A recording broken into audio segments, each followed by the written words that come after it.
Hi hello and welcome to Akshita's creation. இன்றைக்கி நம்ம ரொம்ப சிம்பிளாக கோதுமை ரவை உப்புமா எப்படி செய்கிறதுன்னு சொல்லி பார்ப்போம்.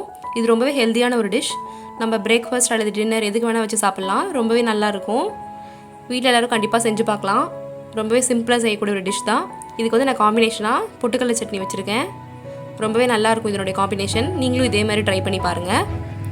எங்களோட சேனல் இன்னும் சப்ஸ்கிரைப் பண்ணலைன்னா சப்ஸ்கிரைப் பண்ணுங்கள். எங்களோட வீடியோஸ்லாம் ஸ்கிப் பண்ணாமல் பாருங்கள். உங்களுக்கு அப்போ தான் இன் பிட்வீன் நான் சொல்கிற டிப்ஸ் எல்லாம் தெரியும். உங்களுக்காக இன்னும் நிறையா வீடியோஸ் நான் வச்சுருக்கேன். ஒன்று ஒன்றா அப்லோட் பண்ண போகிறேன். வாங்க எப்படி செய்கிறதுன்னு சொல்லி பார்ப்போம். அடுப்பில் ஒரு வானல் வச்சுக்கோங்க. வானல் நல்லா ஹீட் ஆனதும் நம்ம வச்சுருக்க கோதுமை ரவையை போட்டு நல்லா வறுத்துக்கலாம். நான் இன்றைக்கி ஒரு சின்ன டம்ளர் வச்சுருப்பேன். அந்த டம்ளரில் ஒரு டம்ளர் போட்டிருக்கேன் நான். அதை நல்லா போட்டு வறுத்துக்கோங்க. நல்லா வறுபடணும் அந்த கோதுமை ரவை, அப்போ தான் நல்லாயிருக்கும். நல்லா வறுத்து எடுத்துக்கோங்க. வறுத்ததுக்கப்புறமா நம்ம இதே மாதிரி ஒரு தட்டில் கொட்டி நல்லா ஆற வச்சுருங்க. பாருங்கள், நல்லா வறுபட்டாச்சு. இப்போது திருப்பி ஒரு வானலை அடுப்பில் வச்சுட்டு நல்லா ஹீட் ஆனதும் கொஞ்சம் ஆயில் சேர்த்துக்கோங்க. ஆயில் சேர்த்துக்கிட்டு ஆயில் நல்லா ஹீட் ஆகட்டும். ஆயில் நல்லா ஹீட் ஆனதும் கடுகு உளுந்து ப்ளஸ் கடலைப்பருப்பு சேர்த்துக்கலாம். சேர்த்துக்கிட்டு இது நல்லா பொரியட்டும். பொரிய வரைக்கும் நல்லா வணக்கி விடுங்க.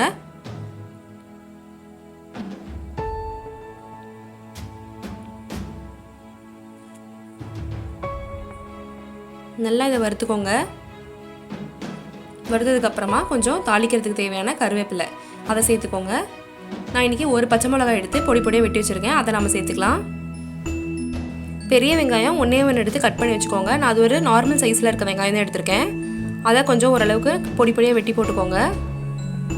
ரொம்ப பொடி பொடியாக வெட்ட தேவையில்லை, கொஞ்சம் நார்மலாக வெட்டிக்கோங்க போதும். இதையும் நல்லா வதக்கி விட்டுக்கோங்க. பச்சை வாசம் போட்டும் வெங்காயம் நல்லா வதங்கட்டும். அது வரைக்கும் நல்லா வதக்கி விடுங்க. இப்போது தேவையான சால்ட் சேர்த்துக்கோங்க. நான் இன்றைக்கி ஒரு சின்ன டம்ளரில் பாருங்கள், இந்த டம்ளரில் தான் நான் ரவை எடுத்திருக்கேன். ஒரு டம்ளர் ரவை எடுத்திருக்கேன். இதுக்கு நம்ம 3 மடங்கு அதிகமாக தண்ணி ஊற்றணும். 3 டம்ளர் தண்ணி ஊற்றிக்கோங்க. அப்போ தான் கோதுமை ரவை நல்லா வேகும்.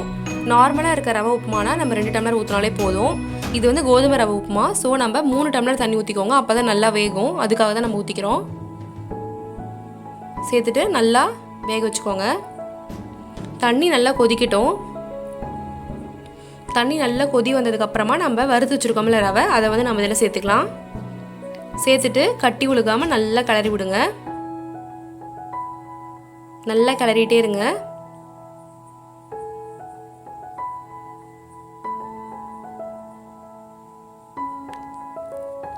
இது நல்லா கொதிக்கட்டும். கொதிச்சு இந்த ரவை நல்லா வேகணும். நல்லா அது மாதிரி நல்லா கிளறிட்டே இருங்க. கட்டி உழுவாகாமல் பார்த்துக்கோங்க.